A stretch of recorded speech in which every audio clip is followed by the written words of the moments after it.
Assalamualaikum warahmatullahi wabarakatuh.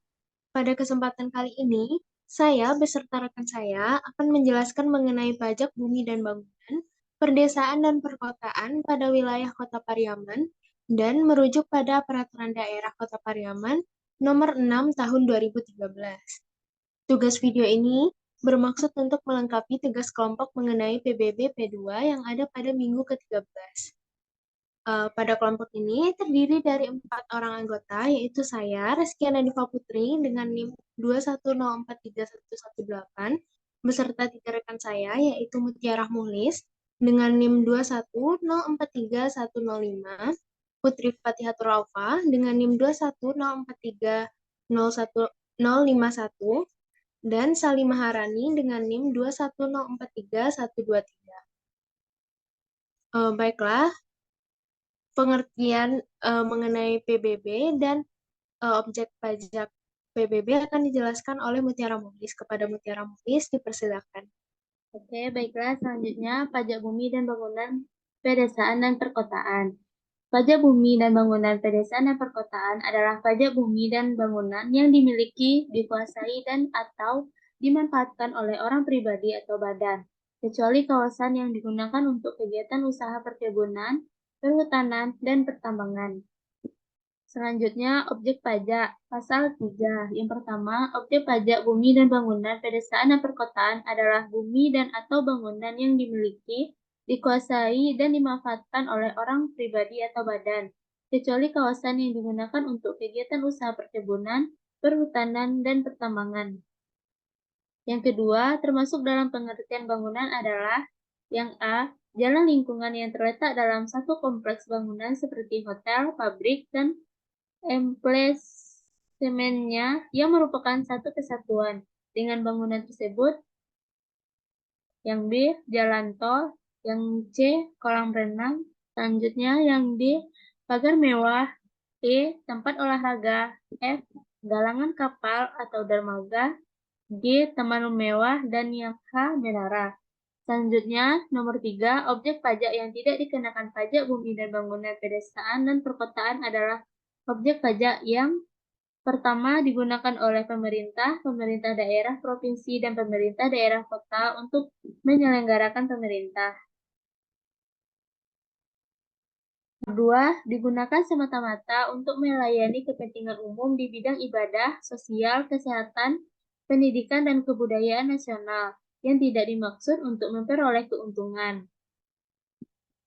Yang ketiga, digunakan untuk kuburan, peninggalan purbakala atau yang sejenis dengan itu. Dan yang keempat, merupakan hutan lindung, hutan suaka alam, hutan wisata, taman nasional, tanah pengembalaan yang dikuasai oleh desa, dan tanah negara yang belum dibebani suatu hak. Selanjutnya nomor 4, besarnya NJP tidak kena pajak ditetapkan sebesar 10 juta atau 10 juta rupiah untuk setiap wajib pajak. Nilai jual objek pajak atau NJP adalah harga rata-rata yang diperoleh dari transaksi jual beli yang terjadi secara wajar. Dan bila mana tidak terdapat transaksi jual beli, NJP ditentukan melalui perbandingan harga dengan objek lain yang sejenis atau nilai perolehan baru atau NJP pengganti. Baiklah, selanjutnya dilanjutkan oleh rekan saya yaitu subjek pajak oleh Reskiana Diva. Baiklah, selanjutnya saya akan membahas mengenai subjek pajak. Subjek pajak adalah orang pribadi atau badan yang dapat dikenakan pajak.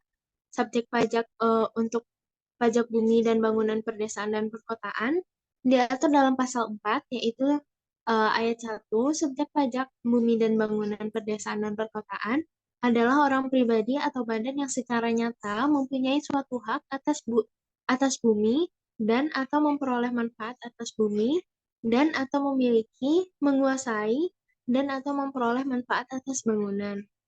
Ayat 2, yaitu wajib pajak bumi dan bangunan perdesaan dan perkotaan, adalah orang pribadi atau badan yang secara nyata mempunyai suatu hak atas bumi dan atau memperoleh manfaat atas bumi dan atau memiliki, menguasai, dan atau memperoleh manfaat atas bangunan.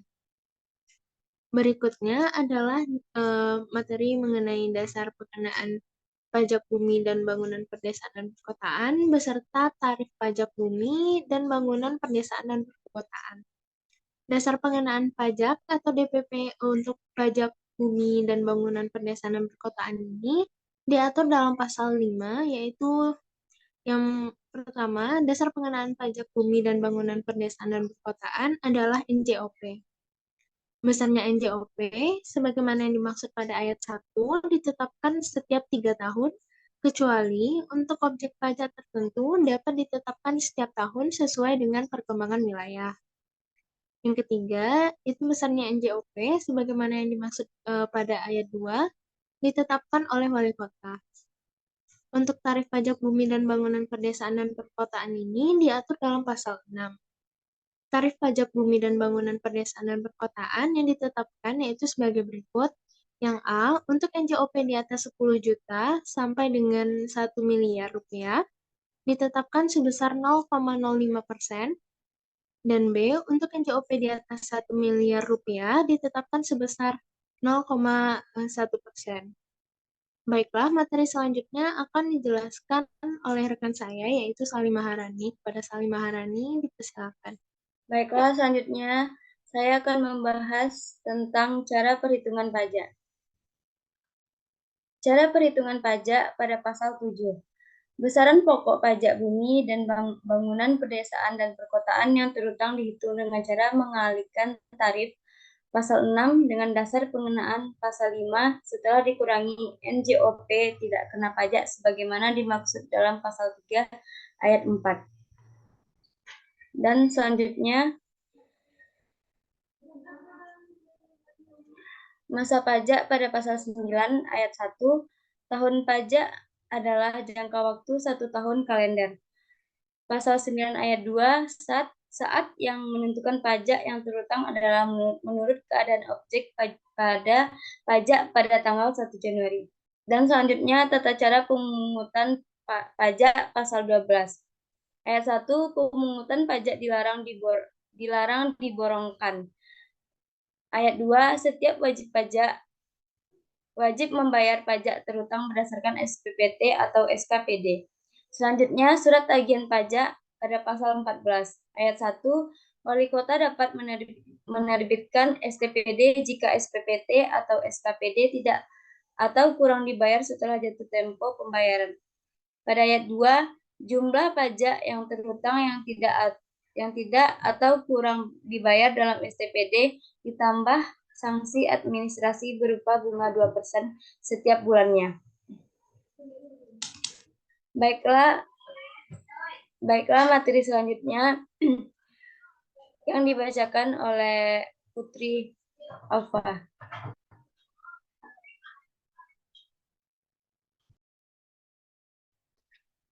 Baiklah, saya akan menjelaskan tentang keberatan dan banding.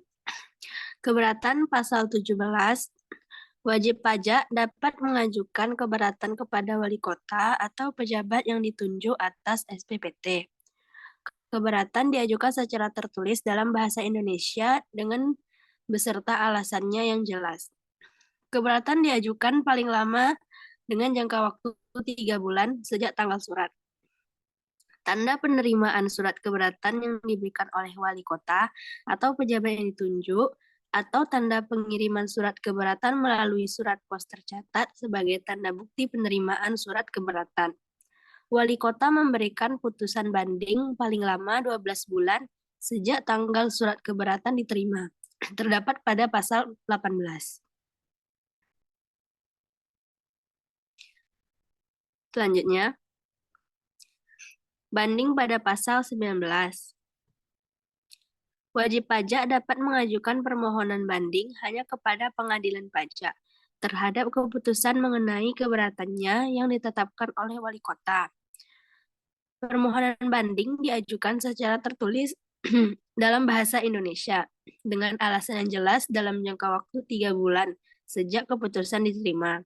Dilampiri salinan dan surat keputusan keberatan tersebut. Pengajuan permohonan banding menangguhkan kewajiban membayar pajak sampai dengan 1 bulan sejak tanggal penerbitan putusan. Selanjutnya, pasal 20, jika pengajuan permohonan banding dikabulkan sebagian atau seluruhnya, kelebihan pembayaran pajak dikembalikan dengan ditambah imbalan bunga sebesar 2%. 2% sebulan untuk paling lama 24 bulan. Imbalan bunga dihitung sejak bulan pelunasan sampai dengan diterbitkannya SK PDLB.